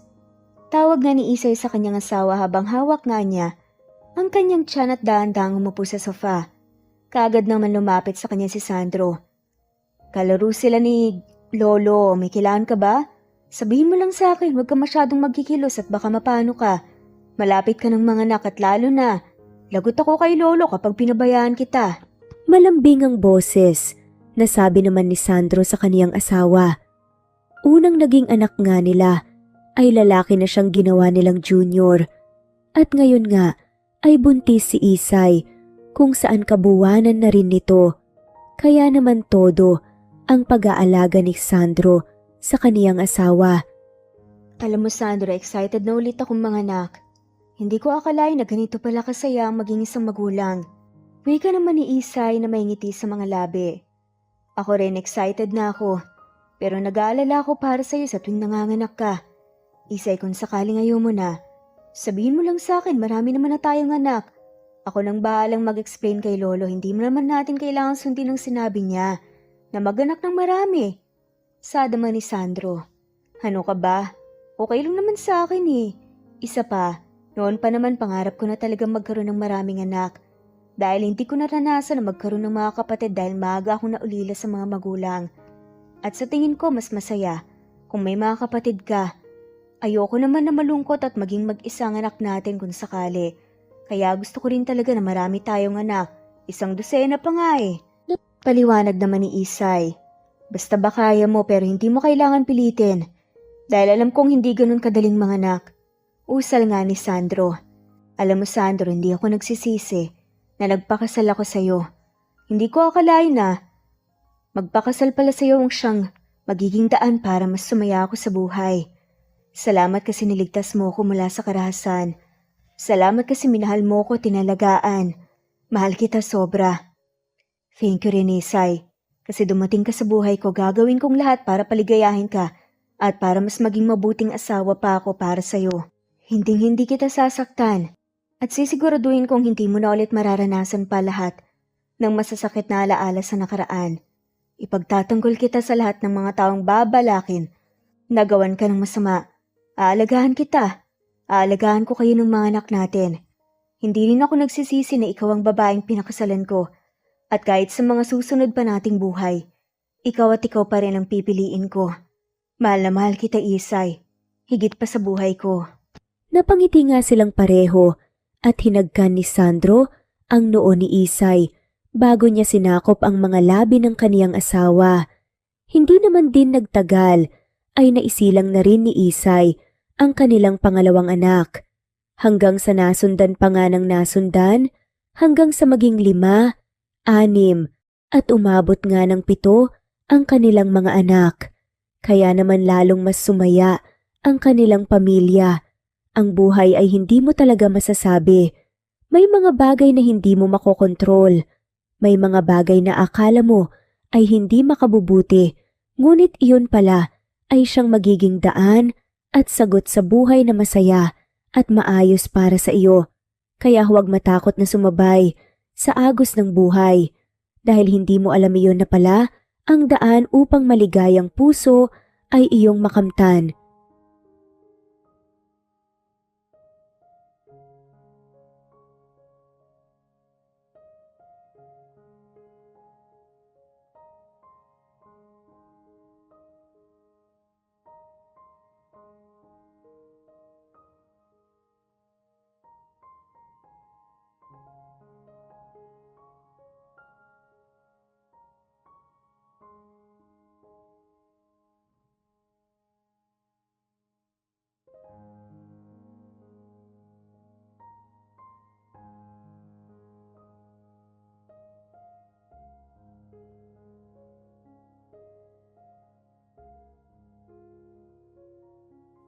Presbyteros Rose, Maria Evangelista, Eli Evangelista Anderson, Marisa de los Reyes of Saudi Arabia, Conchita Alos Rage, Ana Flor Saico, Christian Fidelino, Judith Castro, Beth Sardina, Jelly Tampos, Fatma Mansul, Senenor Zame, Flor Cabrera of Santa Rosa, Laguna, Liliano Bebe,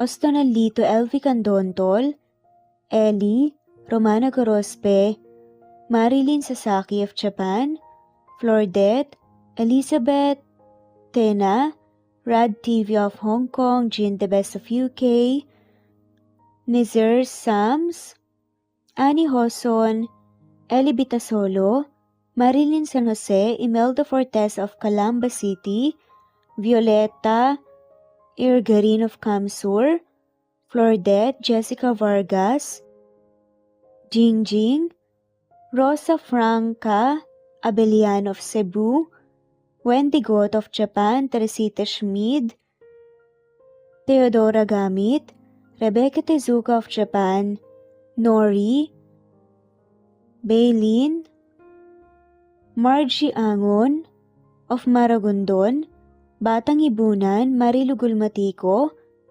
Leda Dapito, Geraldine Ana Victoria Lindy of Macau, Marites Nitura, Reynante Salamania, Pasita Eliazar, Jingjing Nazareno, Gina Monge, Rosemary Vasquez, Mercy Villantes, Freda Reyes, Teresita Loida Gabas, Christian Fidelino, Eli, Wilma Dargantes, Teresita de los Santos, Teodora Gamit, Rosemary, Romana, Leonisa, Kidim, Jean Debes, Eddie Codillian of Winnipeg, Canada, Flor, Ellie, Emily, Elila, Merlin, Leonisa Azotes, M. Season Vlog, Princess Rocker, Emma Gura, Flora Pasita Eliazar of Ontario, Canada, Eli Bitasolo of Milan, Italy, Carmencita Falcon, Raylan Podadera, Marilu Gulmatico, Imelda, Liliano, Senen, Fatma Mansul, Teodora Gamit, Mercy, Evangeline Zamora, Chabidal, Kinciano Obas, Charlene Cartilla, Sofia Moore, Dumlao of Santiago City, Andrea Taga, Teodoro Roliuki, Ligaya Calvo, Maria Teresa Rosendo Corpin, Nida Rojas, Stephanie Arroyo, Kidim, Bonifacio Quinzon, D. Naitan Canada, Erlenda Heronda of Matanao, Davao del Sur, Leonila Perea of Concepcion Naik, Cavite, Elsa Opiane, Presbiteros Fe Navares, Ederlina Albiso, Lorna Ayman, Rose Marie Vasquez, Leonisa Azotes, Irish de la Peña, Marilyn San Jose, Eli Bitasolo, Senen, Catherine Lacinario, Ronilio, Marisa de los Reyes, Eddie Codillian of Canada, Jean Debes of UK, Teresita, Rebecca Tezuka of Kawasaki, Flora Fesparung of Batangas City, Ruby Corazon Riera, Elvi Candontol, Naitan Canada, Wilma Dargantes, Annie Hoson,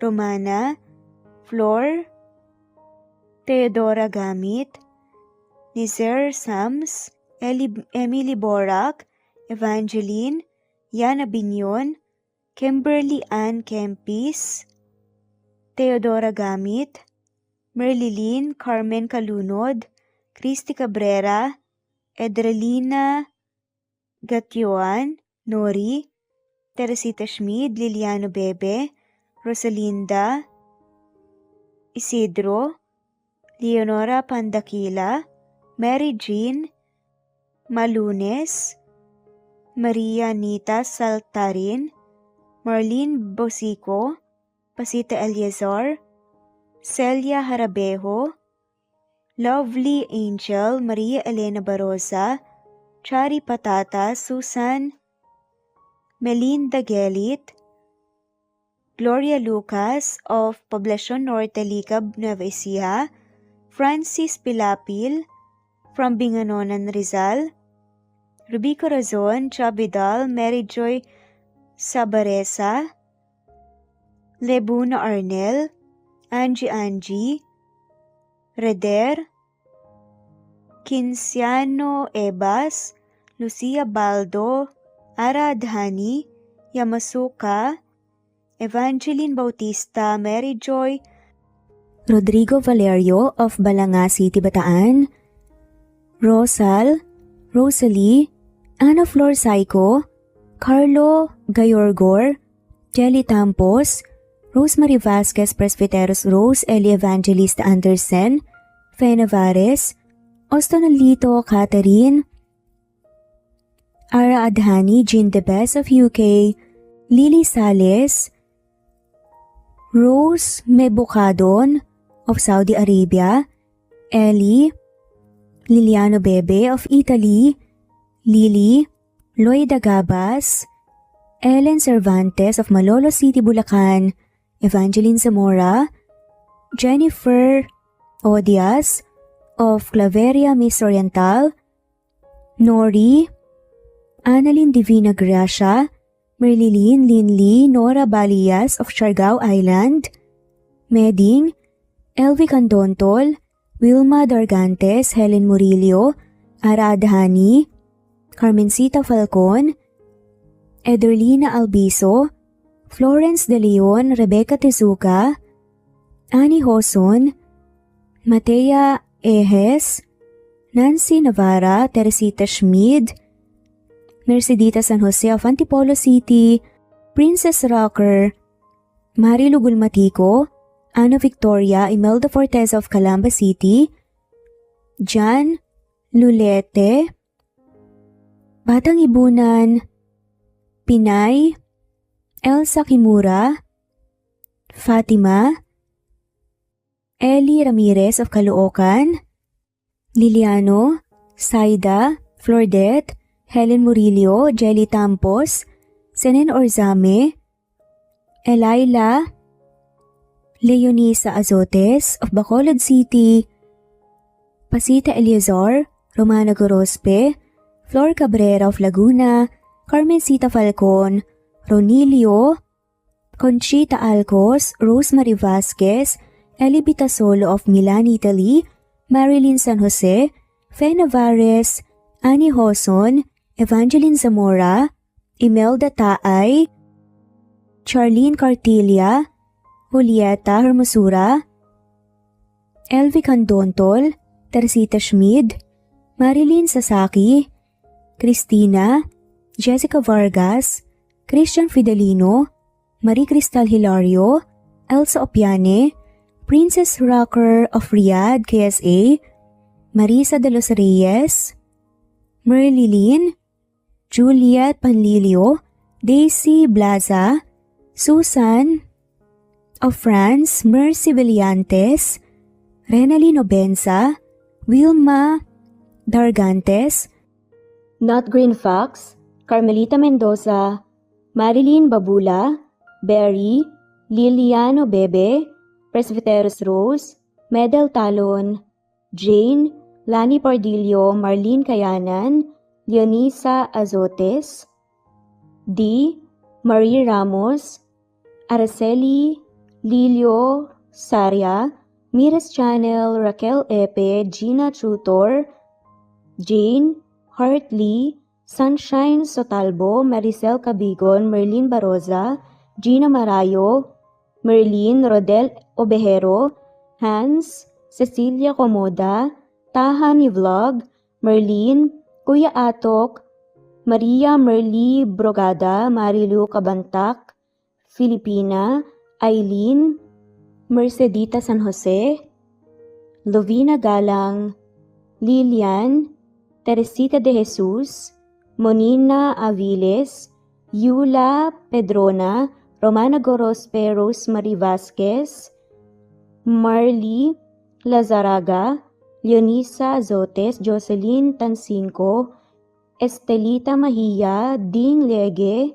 Marisa de los Reyes Arroyo, Leia Paul Vinar, Steve the Music, Rain, Presbyteros Rose, Ostonalito, Alex Saani, Matea Estrera, Agustina, Onaba Cogin, Jessica Vargas, Celine, Merlilyn Baroza, Annie Hoson, Elimana Lili, Mercy Villantes, Eli Evangelista Anderson, Eli Bitasolo of Italy, Ann Mariano, Fredelisa de Guzman, Carmencita Falcon, Merlin Bravo, Cecilia Ramos, Evangeline Zamora, Edralina Gatchoan, Marites Nitura, Agustina Niceto, Marian, Ann Aliflor, Lily Roda Barcial, Alma Ebdao, Minda Tandok,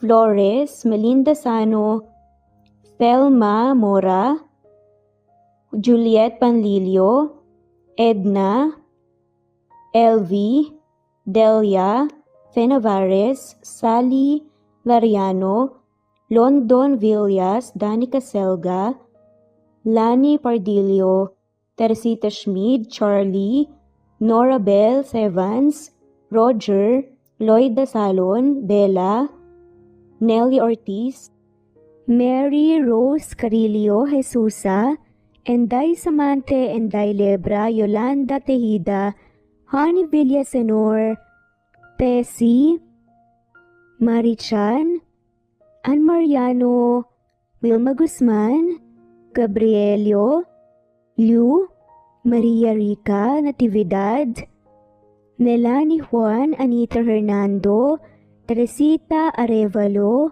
Raquel Magno, Carmencita Falcon, Flordet, Nat Green Fax, Luz Templo Nuevo, Teresita Schmid, Flor Cabrera, Virginia Salazar, Luz Templo Nuevo, Leia, Madeline Tagle, Wilma Villafuerte, Isaac Ablon, Menchita de Belen, Federico, Mercy Edrosolo, Fe, Adamson Machas, Quinciano Ebas, Eli Ramirez Elizabeth Quilas, Arem Ruhi, Julius Edna Romero, Charlie Angelina Samia, Emma Gadiano, Rosemary Vasquez, Lisa, Estelita Mahia, Elvi Candontol, Corazon Danke of University of Eastern Philippines University,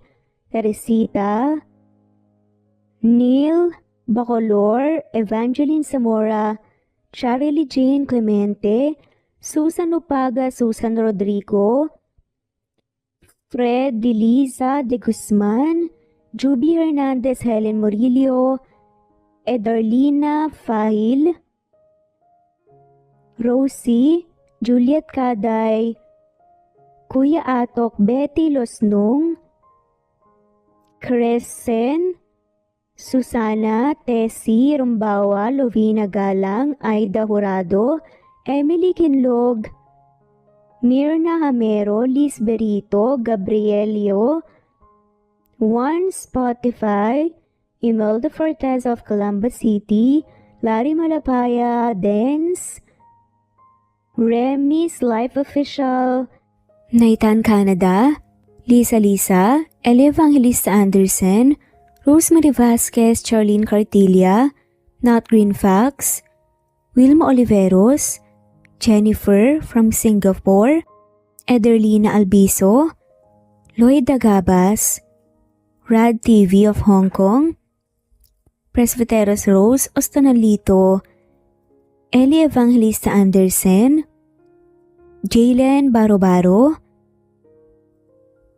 Jose, Francis Pilapil, Nat, Carmen Kalunod, Marilugol Matico, Connie, Evangeline Zamora, Imelda Fortes of Calamba City, Grace Carion, Anisha, Pasite Aliazar, Juliet Caday, Nanita Dagoldol, Naitan Canada, Corazon Salvacion, J. De La Cruz, Fatma Mansul, Nori, Ronilio, Senen Orzame, Helen Murillo, Emerald Peniro, Marilyn San Jose, Christian Fidelino, Alice Garlet, Batang Ibunan, Lucia Baldo, Gloria Lucas of Licab Nueva Ecija, Nat, Kamindanao, Rebecca Tezuka of Kawasaki, Japan,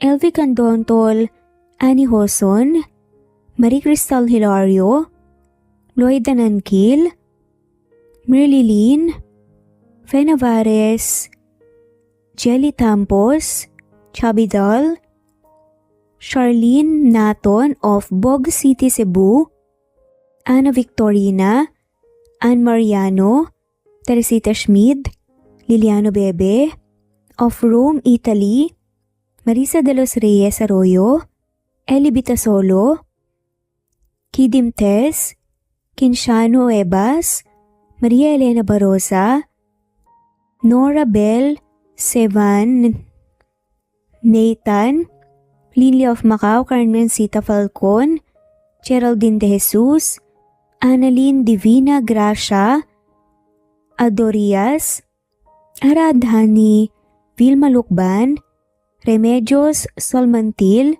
Ederlina Albinso, Maria, Josephine, Peña Sales, Rosalie, Naitan, Fe, Dip Dorado, Maribel Quitola of Antipolo City, Lloyd Dagabas, Busolve Tayo, Marilu Abad, Epifania de Ocares, Zenaida Hamo, Marie Cristal, Tess Batatas, Jay, Lynn, Juliet, Lilia, Teresita, Rosemary, Evangeline, Ronil, Rebecca, Rosalie Datu, Eliza Fronda of Marlene Basico, Flordette, Nancy Hupia, Batang Ibunan, Eli Bitasolo of Milan, Italy, Yanila Perea of Naik Cavite, Jessica Vargas, Shuktong, Flor, Teodora Santos, Mercedita San Jose of Antipolo, Marilyn San Jose, Emily Borac, Jers Jenna Lipio, Virginia Malasan, Mary Jean Coldora, Stephanie Arroyo, Imelda, Emelita Mendoza, Nori, Marilu Gulmatico, Juliet Panlilio, Annie Holson of Japan, Tess Batatas, LV, Lori, Jessa Acevedo, Lisa, Ellie Ramirez, Edita Palalon, Goldfinger, Elizabeth Cabanilla, Maria Teresa Mislang, Happy Cat, Wilma Dargantes, Glory Rojas, Donilia, Lloyda Nankil, Anna Flor Saiko, Marilyn Sasaki of Japan, Naija Adele Panganiban, Baby Floresca Pasita Eliazar of Ontario, Canada, Marilyn Sasaki, Ederlina Albiso, Virginia Malasan, Felicita, Nenita Gomez, Anything Goes, Josie Lanusa, Rinante Salamania, France, Techi Pacardo of France, Joel Capili, Rinante Salamania, Girly Bandia, Josie Lanusa, Angelina Barbado of Santa Maria, Bulacan, Wendy Got of Japan, Fe Ramirez and Mariano Alfonsa Atienza, Mercy Villantes, Daniel Gucor, Techi Pacardo, at shoutout na rin po sa lahat ng mawalang sawang sumusubaybay.